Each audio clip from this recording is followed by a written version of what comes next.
Have you ever made a shaker card? This turns out so cute, and I used the one of our scrapbooking workshop kits to make this card. I'm not even a scrapbooker, and I love these kits because of all the adorable printed papers.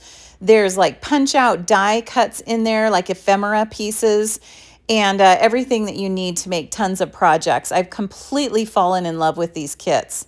So I'm using the Pop-Up Petals stamp set and dies here. And for here, I stamped the flowers and a vase, and then now I'm doing the shaker element. So you glue a window sheet to the back and then use our foam adhesive strips to kind of outline that window. And then therefore the little shaker pieces will stay inside of that little window area. It's so adorable. Now for the inside, these dies are part of the Pop-Up Petals dies. There's a little pop-up image that you can use on the inside of your cards to like pop up the flower pot. So cute. So the paper that I'm using for the little flower pot is also from the scrapbook kit, and I just thought that it would make it look kind of like a little woven basket. I mean, who wouldn't love to get this in the mail? Absolutely adorable.